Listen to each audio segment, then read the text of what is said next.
forgot that we are something special. When Sub asked me to speak, we were here and we were doing a pedicure. I instantly thought, okay, I know what I want to speak about, kind of thing. I mean, I'm not like majorly into the world of beauty. I like beauty. I don't understand a lot about that stuff, but I do know a lot about inner beauty and how the two interrelate. So anyway, for those of you who don't know who I am, aside from being Sub's sister-in-law, I'm also a psychotherapist and a lifestyle strategist, and I'm the founder of A Life I Choose.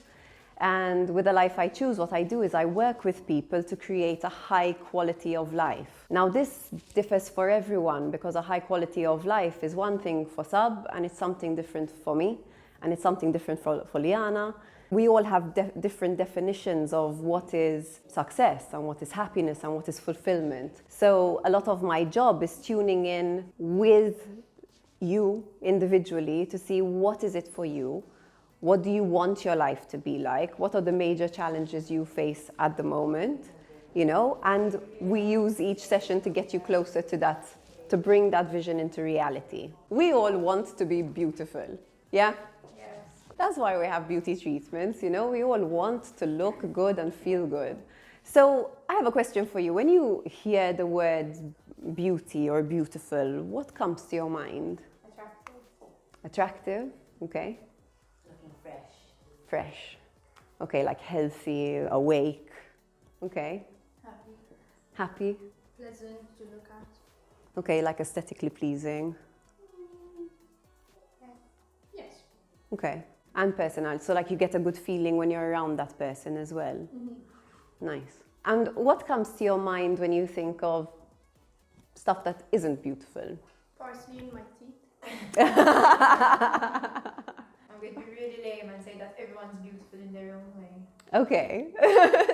No, it's true, it's very pleasant, but let's just be open and honest with each other. Like, what comes to your mind when you think of what's not beautiful? Like, for you, like what bugs you when you like... It's greasy. Okay, when your hair is greasy, for example. Red pimples that I can't. And that. Okay, pimples. Okay, good. What else? Looking and feeling unhealthy as well, like Yeah. constantly dreary. Aha, like when you feel exhausted, like that for me is a big one. Like if I'm tired and I look in the mirror and then I'm just like, oh my God, you look tired. Yeah. Some people manage to cover that. Yes, for me, if I'm not eating well and if I'm not sleeping well and if I'm tired, I feel ugly. Yeah. But some people, like you don't see it on some people, you know, you just feel it, but you might not show it. Some people can still tell you, oh, how good you look, and I'm like, really? But some people, it doesn't show on people, but you feel it. Yeah, And exactly. it will not make you feel pretty or anything. Once Exactly. No matter whoever who tells you that. So it's interesting because what you guys are saying, it's sort of like you feel beautiful when you feel fresh, when you feel healthy, when you feel like well put together, and then you feel not beautiful when you're feeling run down, tired, like wear and tear kind of thing. Now, most of us live our lives like this. Yeah, like we're on the go. It's busy, you know, like it's like we're constantly in a state of urgency. And even if you're sitting at a desk all day, it's like you have this to do and that to do and that to do. And you have to remember this and you have to remember the kids and you have to remember whatever. And there's like so many things on your mind. So that creates this sense of, yeah, like, almost verging on panic kind of thing. Now, it's great to be in go mode. I mean, it's awesome when you rock a meeting. It's great to throw beautiful parties for your kids. You know, it's fun to exercise. It's fantastic to be in go mode when your energy is high. The human body isn't made to be in go mode all the time. But we have a culture that supports being in go mode, yeah, and doesn't support resting and recovering. And we can only recover, like the body can only recover from wear and tear when we rest, when we make space. So what happens is we tend to stay in go mode like all the time, and then we end up completely spent. Yeah, and that's when we start to feel bleh, bleh. What happens when we're in a state of urgency for too long, when we're in go mode, I like to call it, is the body goes into fight or flight. You've heard of fight or flight, yes? Okay, so fight or flight is like the stress response, okay? So it's really effective. Our bodies are amazing. If you're in a dangerous situation, your body will know before your mind notices.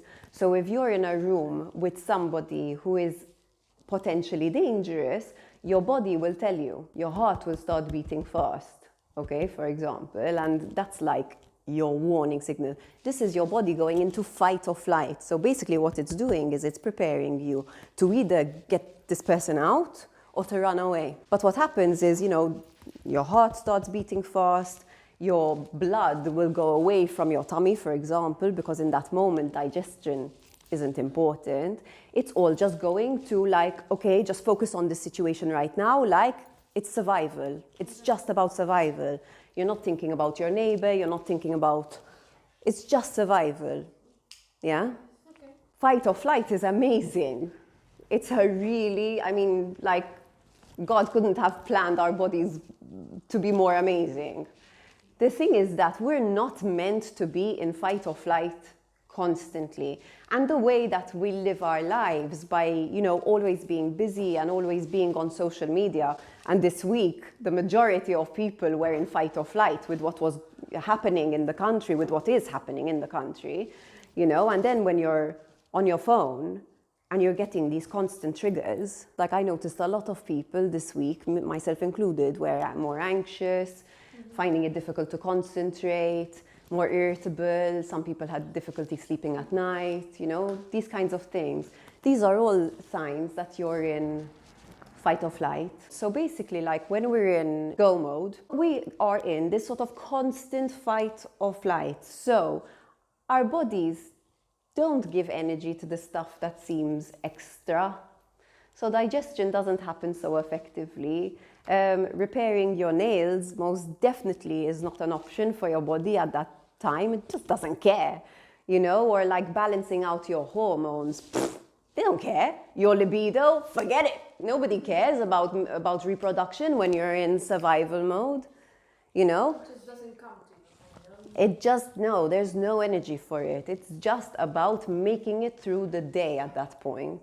We do all these things for self-care, we have facials, we get our nails done, whatever else. These things are great. The thing is, these are not self-care on its own. These are the action steps, okay? Self-care is actually a greater philosophy. Okay, self-care is actually being in relationship with oneself. It's tuning in with yourself. It's saying, how am I? How do I feel right now? And what do I need? Now, when I say this, some people get this cringe response to this. They're like, I'm not tuning in with myself and asking myself how I feel. No. If you ask guys to do this, they tend to see it as being a bit pussy-ish kind of thing. And women tend to have a response to it that's selfish. I'm not gonna be taking care of me. There's too many other people to be taken care of. I don't have time for me, is typically the response that a woman will give you. If you think about our energy like water, okay, so you can think of your life like a cup, and our energy is like water. So let's say you start with your energy up here. You're doing pretty good, okay? And you go through your day. So you give energy to your kids, and you give energy to work, and you give energy to your partner, and you give energy to cleaning your home. And before you know it, you're pretty low. So we need to tune in with ourselves and re-nourish so that the water can fill back up. But a lot of us aren't in this practice, not regularly enough anyway. So we're always working from our energy down here. And we end up super tired, burnt out, worn out. We end up, when we're in this place, we're irritable. Okay, so you'll notice because you'll be arguing with your partner more often, or with your sister, or with your mom, or whatever. Yeah? And the body has a really hard time recovering and being well, basically. It's actually not selfish to take care of yourself. You're actually doing the people around you a massive duty in a way, because you're more balanced when you take care of yourself. So, You can think of it a bit like a mother tuning in with a child. Okay, so a baby, when their system goes out of balance, their body goes out of balance, so they experience hunger, or they'll feel cold, or they'll just need a cuddle or something, they'll cry, right? To let you know that they need something. Now, as the adult, it's our responsibility to tune in and see what does this child need. But when we like tune in from our heads, we don't really get it. It's like when we tune in with expectation, we might miss the child. We might get it, but we might miss it. You have to actually let yourself feel the child, right? Kind of, and mothers have an amazing ability to do this because the child comes from you, so you can feel them. So basically you tune in, because you tune in, you feel them, then you intuitively know what the child needs, and then you can give them what they need. And when you give them what they need, if all they need is a cuddle and you give them the cuddle, then the body goes back to balance. And the child steps out of fight or flight. They're no longer in survival mode, and everything relaxes, and the body can go back to re-nourishing, growing, you know, getting rid of toxins, all of this stuff. Our bodies let us know when we're out of balance. They give us signals. Okay, so we'll get aches and pains, we'll get sick. Sometimes you'll just have a low mood, okay? So you'll just feel sad, or you'll feel anxious, or you'll feel irritable. And this all lets us know, like, okay, my system's out of balance. As adults, it's our responsibility to tune in with our own bodies and see what we need, okay? And this is the only way that, like, our, you know, self-care action steps, like getting your nails done or having a facial, you know, like we have the potential to really benefit from these treatments, you know, but if you're in fight or flight and your body can't heal your skin cells, you're doing your facial, but you're going to get like 20% of the effect when you could be getting 100. So when we take care of ourselves, these treatments go even further. It's like we're trying to mask the problem instead of solving it. Not temporary, like when you solve it from deep within, you kind of benefit from it a bit on a longer term, not just let me get a facial done, let me try and relax for an hour. Exactly. In fact, typically when you're in go mode, even when you have an hour or half an hour, it's really difficult to let go and relax. You almost don't know what to do. Like, there was a time in my life where I was really stressed all the time, and I was continuously getting sick, and I was always in pain, and then I ended up being diagnosed with a condition and all this stuff. And anyway, basically I was constantly in survival mode, and my body wasn't managing to recover. And because I just kept pushing myself, I just got worse and worse, and my body had an even harder time recovering. And in fact, what happened to me during this time was my nails on my fingers and my toes, my mum's nodding because she remembers, they started falling off. So you see what I mean? Like, there's no extra energy to heal them. Now they're good, they're fine, because I went through the recovery process. And the recovery process was a lot of rest. So rest is vital to us, and it's not just vital to our bodies, but even to our minds, like, and the way we make sense of information. Like, we receive so much information every day. And the thing is, if we don't take some time to just chill, everything is confusing. There's no time to like make sense of the information that we're receiving, to see, okay, where am I in all of this? How do I feel about this? Where to store the information? Do I need it? Do I keep it? Where? Exactly. Do I have time for it now? Or maybe I could postpone this? Exactly.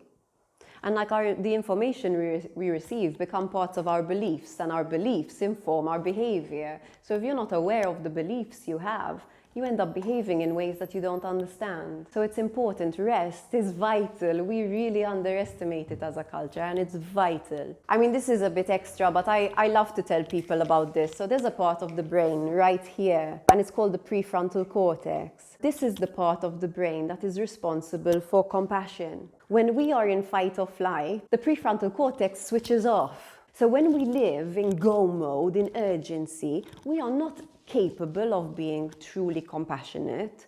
We can do it on the surface. Oh, I feel for you, kind of thing. But we don't actually, it doesn't move us. Other people don't move us. And in this climate, what we need more than anything is compassion for each other, to not see each other as separate, right? It's vital on so many levels. So anyway, the thing that, that's me on my Instagram, looking gorgeous. So the thing that prevents us from resting more than anything is our own negative self-talk. So this was me about 2 weeks ago. I woke up with a cold. I hadn't been sick for like 2 years, so I was a bit like, what the hell is this like? And I had a lot of things to do.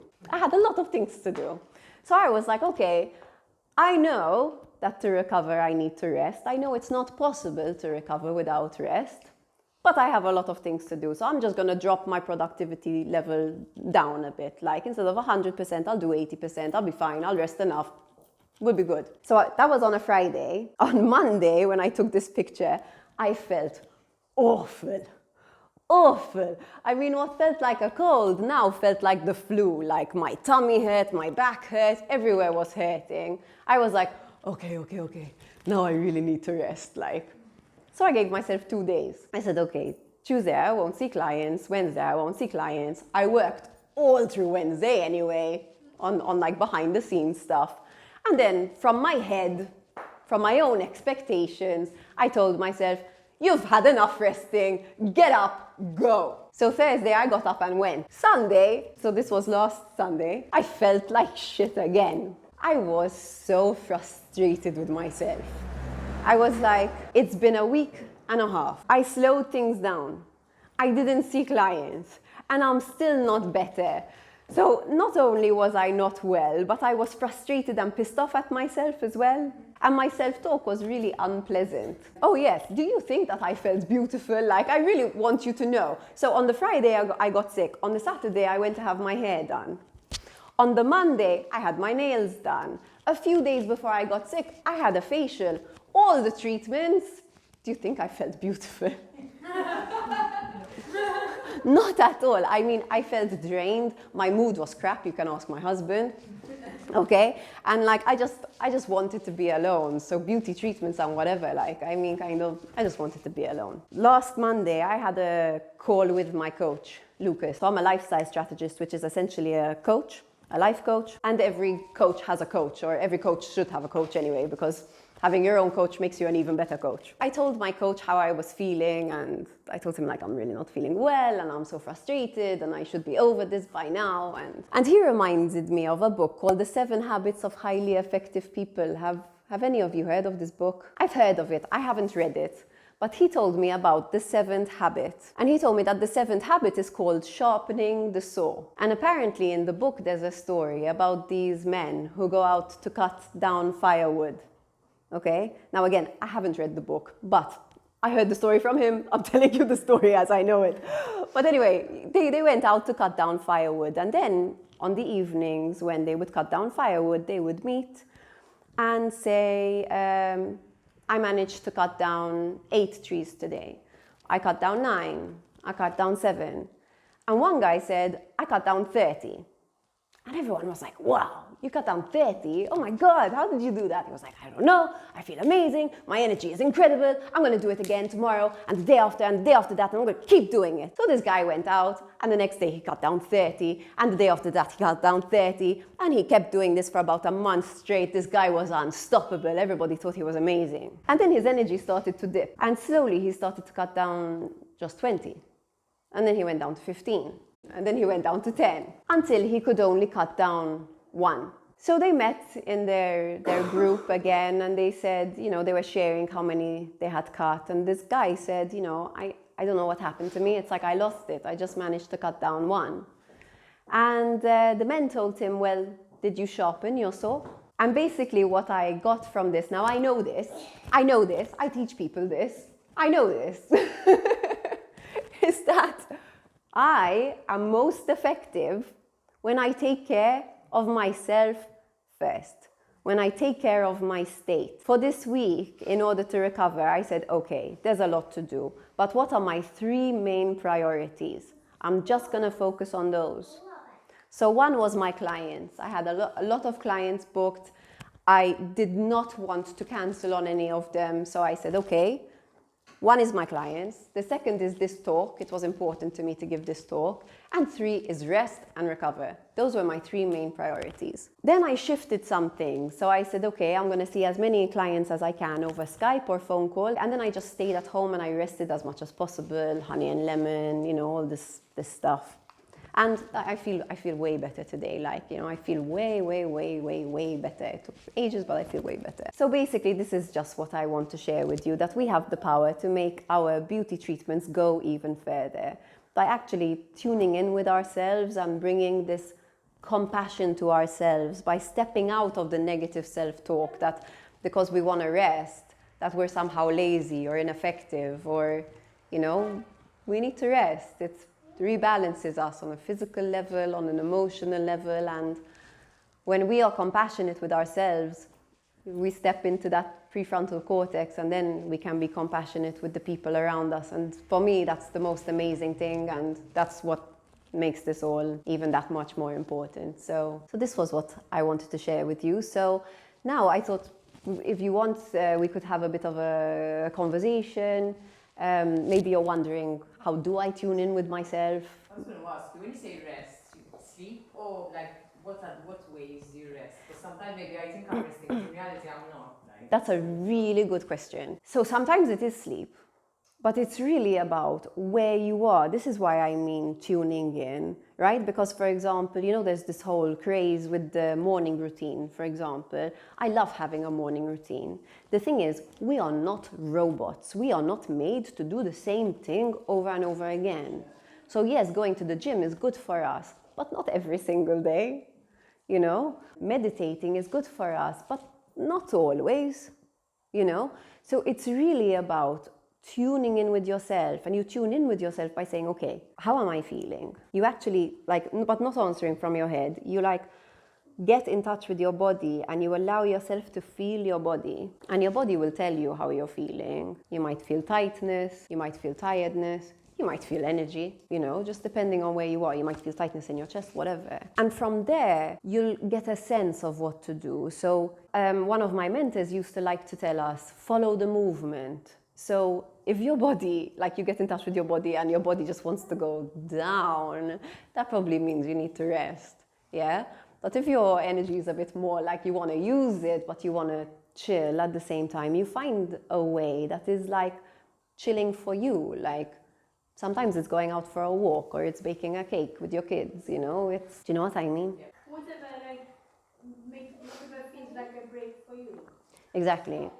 I don't get to exercise, so a break for me would getting an exercise. Yeah. It's funny, but kind of, if I can get you, it's that would be a mental break. Totally. It's shifting your state, but in alignment with what your body needs. There's an exercise that I find quite helpful. You can get a piece of paper and just put a line down the middle, and on one side write nourishing, and on the other side write depleting, and then just make a list of the activities that you find nourish you, that leave you with energy, versus the ones that deplete you. So you might find things on your nourishing side like baking a cake or reading a book or spending time with mom. For some people, spending time with mom goes on the depleting side.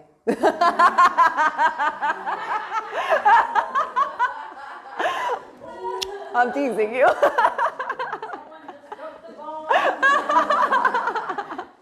So, do you know what I mean? But it gets you in touch with what typically nourishes you, what typically depletes you. And then you can choose and adjust. But again, always from your body. Okay. No, thank you. Thank you for sharing your time with me. I really enjoyed it.